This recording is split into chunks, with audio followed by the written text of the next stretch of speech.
Why are you building a boat? I don't know. Have you seen a black swan? This video essay explores the striking parallels between the biblical account of Noah and the 5th chapter of the Epic of Gilgamesh. The Genesis flood narrative tells the story of Noah, his ark, and the devastating flood that killed everyone and every animal not lucky enough to be on board. Genesis is one of the 66 books in the Christian Bible as it was put together at the end of the 4th century. The oldest known fragments of the Genesis text we know of are among the Dead Sea Scrolls and include the story of the flood and are dated around 100 BCE. While Genesis is ancient, the Epic of Gilgamesh is significantly older. Text fragments have been discovered as far back as 2100 BCE, making it the oldest known literary work. The standard Babylonian version is 80% complete and has been dated to approximately 1000 BCE. That makes it approximately 900 years older than the Dead Sea Scrolls.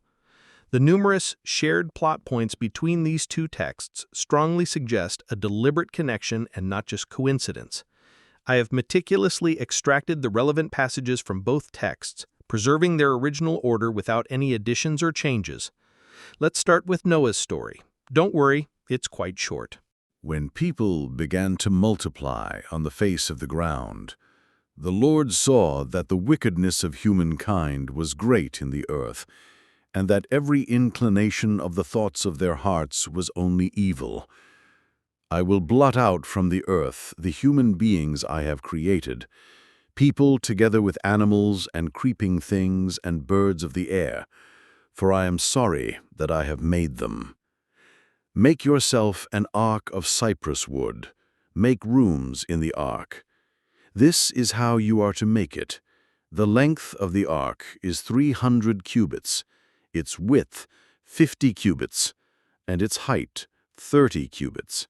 Make a roof for the ark. For my part, I am going to bring a flood of waters on the earth to destroy from under heaven all flesh in which is the breath of life. Everything that is on the earth shall die. You shall come into the ark, you, your sons, your wife, and your sons' wives with you. And of every living thing, of all flesh, you shall bring 2 of every kind into the ark, to keep them alive with you. And God made a wind blow over the earth. Then the waters gradually receded from the earth.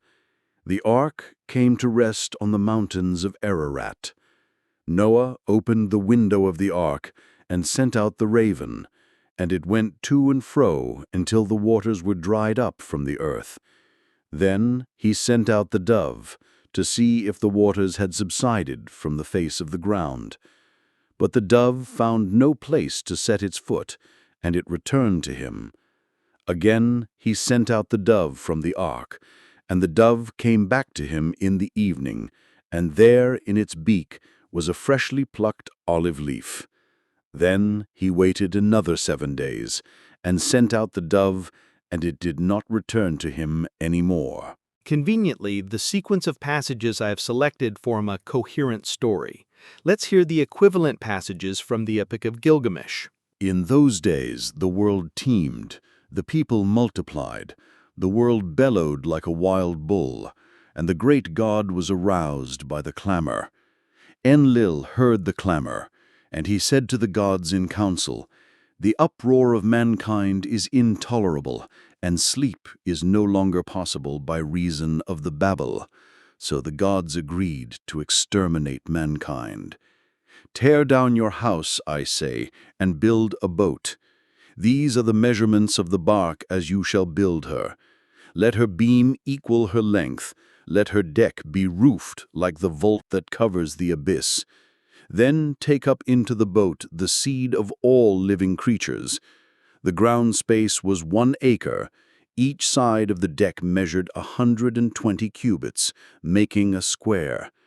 I loaded into her all that I had of gold and of living things, my family, my kin, the beast of the field, both wild and tame, and all the craftsmen. In the evening, when the rider of the storm sends down the destroying rain, enter the boat and batten her down. For 6 days and 6 nights the winds blew, torrent and tempest and flood overwhelmed the world. When the 7th day dawned, the storm from the south subsided. I loosed a dove and let her go. She flew away, but finding no resting place, she returned. I loosed a raven. She saw that the waters had retreated. She ate, she flew around, she cawed, and she did not come back. Given that I have eliminated the parts of the text that do not match, it artificially increases the similarity of the two stories. That being said, when everything else is removed, one can clearly see that the two texts have not been written independently. For readings of these texts in their entirety, please follow the links provided. Postscript. If you're curious why Noah mentions black swans in the opening clip, I suggest you read Taleb's book, The Black Swan.